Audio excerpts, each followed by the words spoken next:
guess we'll just have to fake it. Greetings. Hi, how are you? Hello, everyone, and welcome to this edition of the Arlington Weekly News. I'm Craig Nolan. Thanks for joining us. Hi, Mr. Nolan.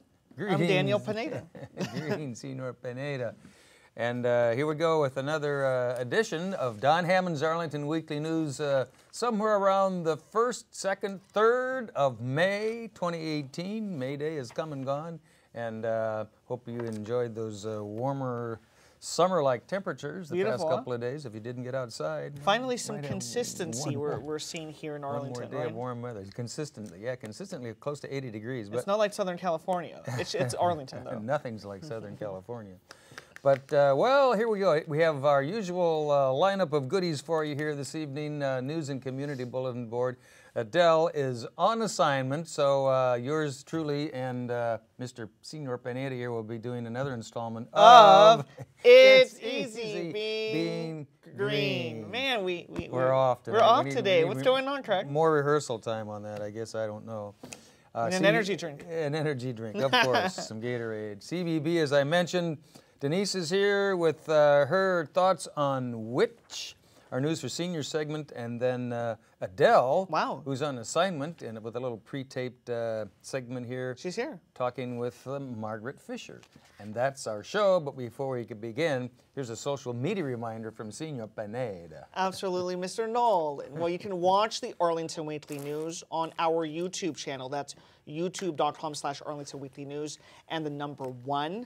Also, Facebook.com/Arlington Weekly News, and also on the radio, and right? Also right, on the radio in your ear at WERA 96.7 LPFM. Get that LP in there. LPFM. All right, well, here we go with our first of our news stories here. Arlington County will start construction later this spring on a series of renovations to Metrobus and Art Bus stops along Washington Boulevard. The plan is to make the stops more accessible to people with disabilities. They will also add new shelters, benches, and trash bins to several of the stops. On the other hand, the county will be closing 8 stops due to lack of ridership. And these stops are, the list should be on your screen now and in your ear as well, 3rd Street North, westbound, North Stewart Street, westbound and eastbound, North Utah Street, west and eastbound, North Frederick Street, both west and eastbound, North Inglewood Street, west and eastbound, North Kenilworth Street, westbound, North Kentucky Street, eastbound, and North Nottingham Street, westbound. Also, construction on the stops is expected to continue through the summer of 2019. Daniel. Well, Craig, following the unexpected death of Patrick Henry Elementary School Principal Annie Turner last month, a temporary successor has been named. That successor is Cameron Snyder, who has been the school's assistant principal for the past 4 years. Ms. Snyder has previously taught math at Patrick Henry for 5 years, becoming the school's lead math teacher. Ms. Snyder will continue as temporary principal through the remainder of the present school year.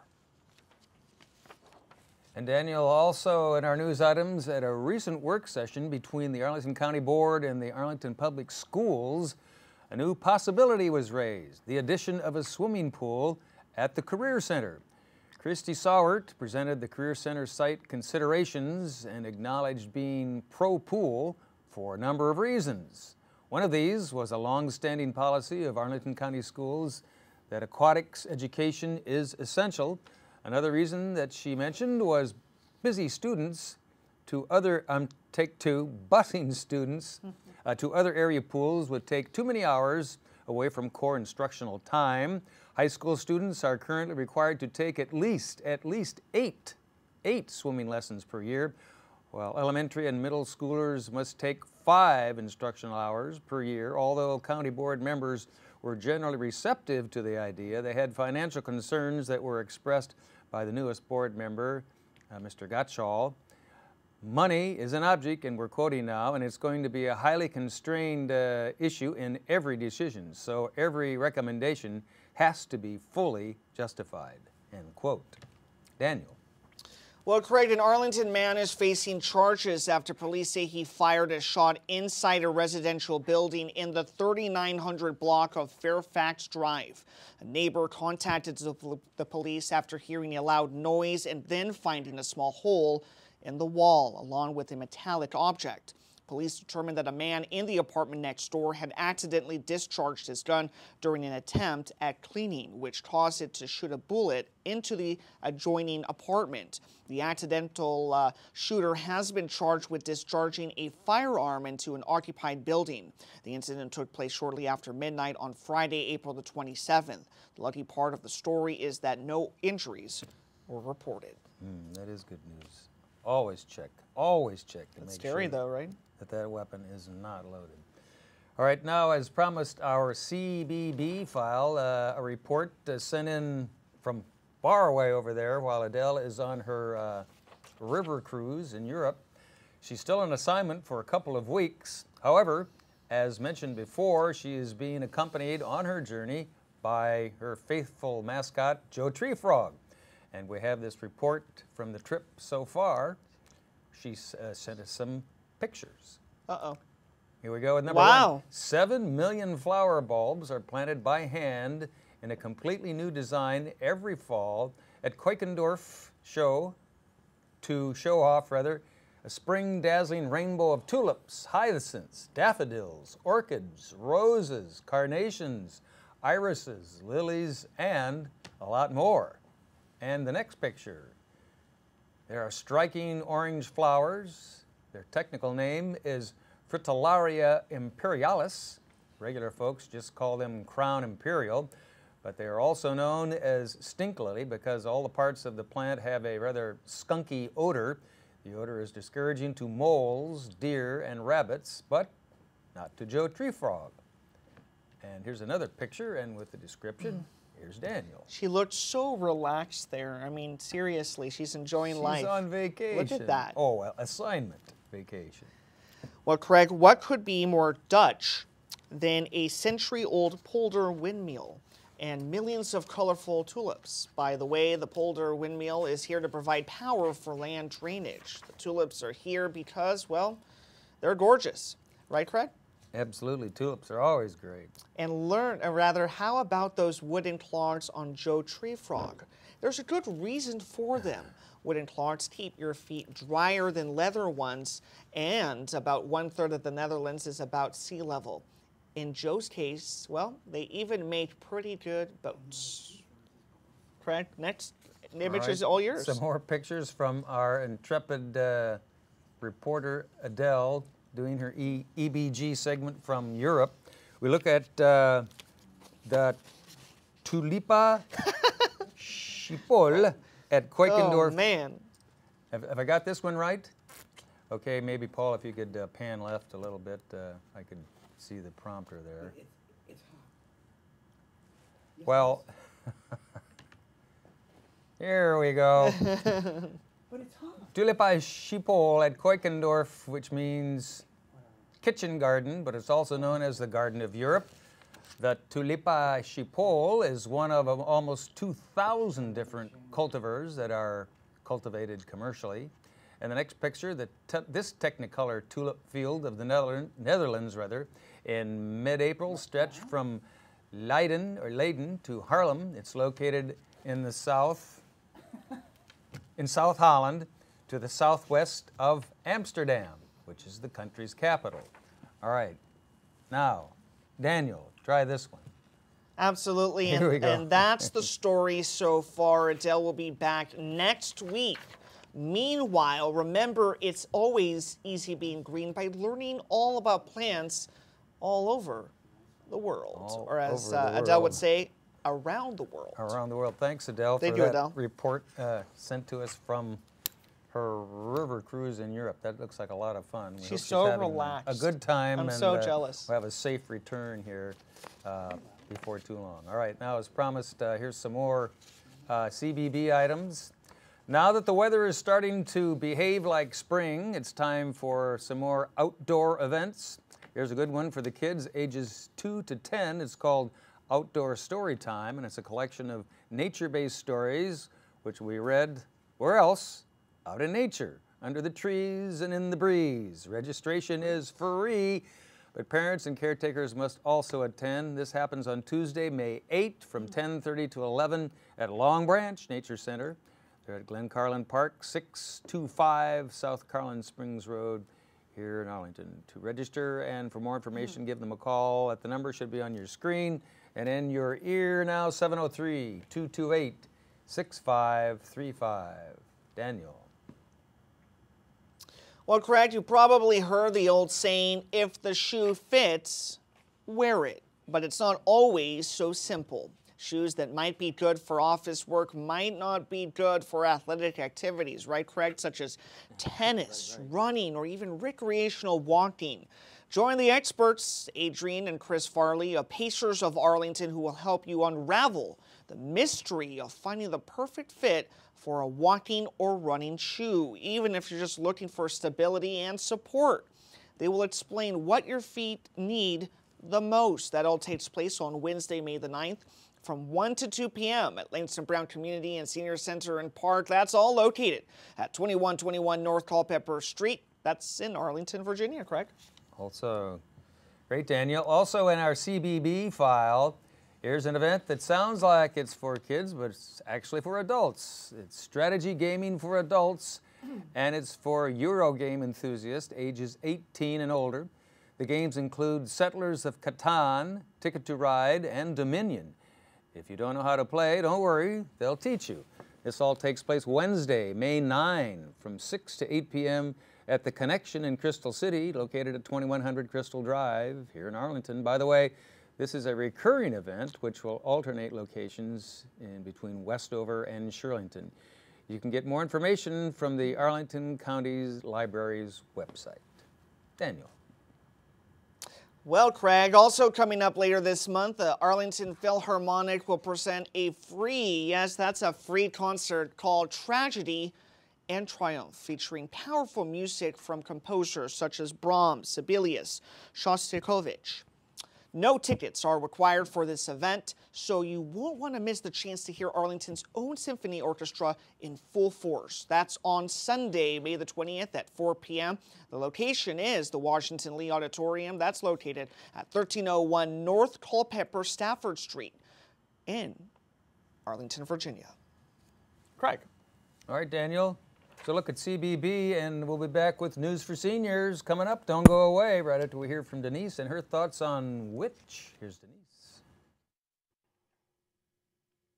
The new musical, Witch, with music and lyrics by Matt Connor and book and lyrics by Stephen Gregory Smith, is the fourth installment in the bold new works for intimate stages being commissioned by Creative Cauldron in Falls Church. It's a perfect fit of a play inspired by women accused of witchcraft, mounted in a theater named for a vessel that is the ancient symbol of the divine feminine. This tale is of a witch protest group of powerful women who have assembled at the Women's March to promulgate their defense of 6 historic women accused of witchcraft through the ages. It is time to dispel the notion of old crones who committed evil acts and were viciously punished or executed by a male-dominated society. More likely, these women were misunderstood holistic healers or herbalists, caught up in a frenzied hysteria of fear-mongering that demonized them. Susan Derry as Maggie and Florence Lacey as her mother, Becky, are the heart of this group. On this turbulent day of protest, they find themselves not only exonerating the witches of history, but also recognizing new strengths in each other. Iona Blake as Destiny and Catherine Purcell as Molly are the other adults in this group of protesters, while 3 younger ladies round out the cast and represent the next generation of women who will have to shoulder the burdens of misogyny, inequality, and sexual abuse. The cast takes turns singing the tales of accused witches, starting with Joan of Arc in the 15th century, to the women of the Salem witch trials in 1692, to the Witch of Gambaga in Ghana, which focuses attention on the fact that women are still being accused of witchcraft in third world communities. Certainly, in the time of the Me Too movement, it is time for these devastating accusations to come to an end. Connor and Smith, the co-writers of this musical, also co-direct their world premiere. They bring their powerful vision to life with these 7 gifted women and the 4 talented musicians who accompany them. Join the cast as Witch plays at Creative Cauldron through May 6th. Learn more about how these witches of the past inspire the women who are currently identifying them and fighting misogynistic abuse. I'm Denise Pringle. Now back to the news desk. All right, thanks, Denise. Thank you, Denise. I think she liked it. Don't you think? She always likes it. She's positive. Denise we need Pringle, that positive review. Our theater reviewer, and her thoughts on Witch. All right, here we go as promised now. News for seniors. Where are your glasses, Craig? Oh, news for seniors glasses. Gotta put them on. Thank you. Here we go. Ah, that's what it looks like. To recognize May as National Fitness Month, the Office of Senior Adult Programs, ASAP, is sponsoring a 55-plus fitness day. A full fitness day of activities and demonstrations dedicated to senior fitness. This is an FRW free event and open to the public. That's coming up on Friday, May 11, from 9 till 3, 9 a.m. to 3 p.m.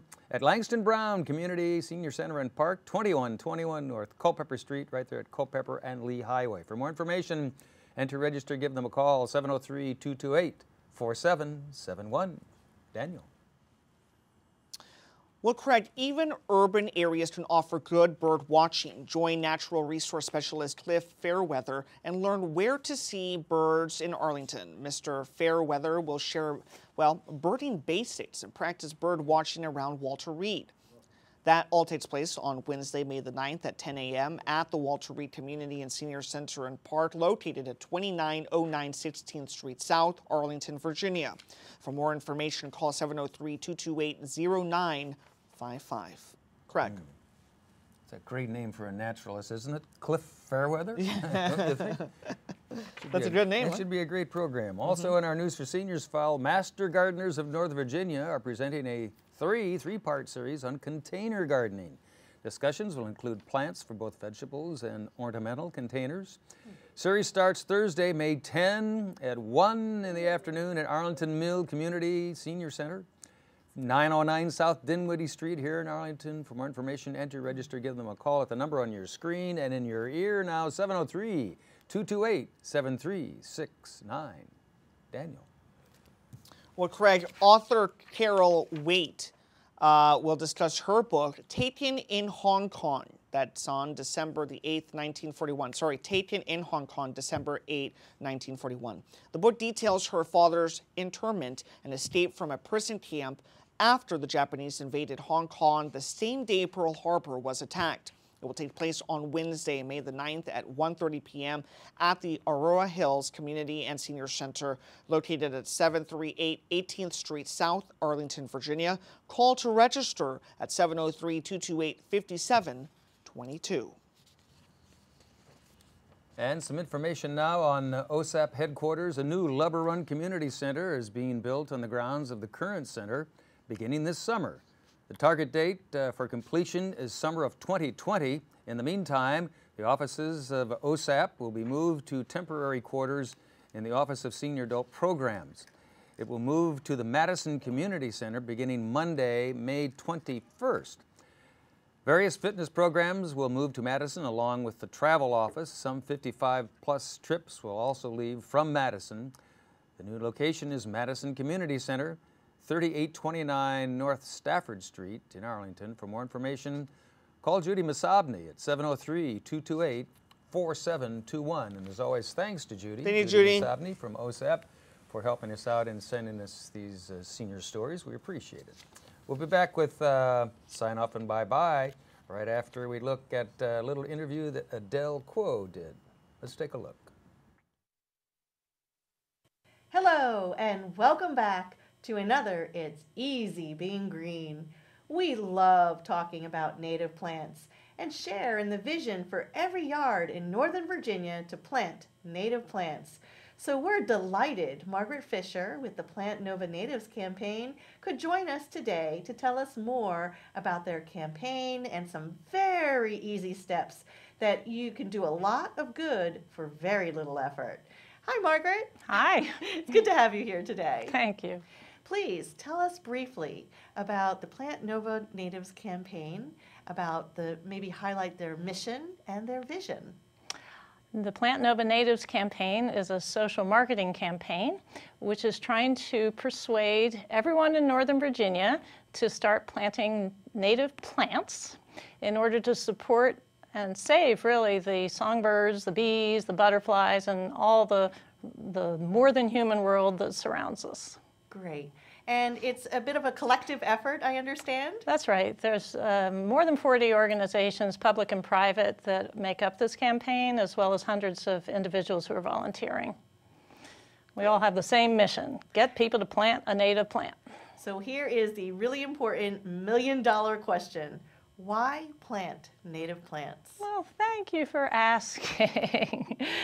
Well, Northern Virginia used to be covered by forests with a little bit of meadow here and there, but we, of course, replaced that with buildings and roads, and they don't support wildlife, of course. But what isn't as obvious is that the plants that we install on our property also are largely useless for wildlife. So on a typical suburban property, most or even all of the plants come from other continents.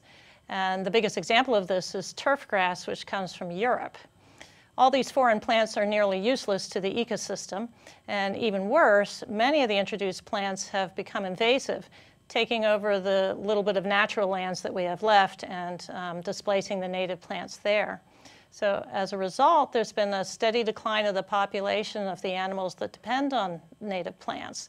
The songbird population has fallen by nearly half in the past 40 years. Yes, so why is this happening? Well, it turns out that although adult songbirds eat seeds and berries as well as insects, their babies can only eat insects, primarily caterpillars. And most insects can only eat the plants with which they evolved, meaning the plants that were here before the arrival of Europeans.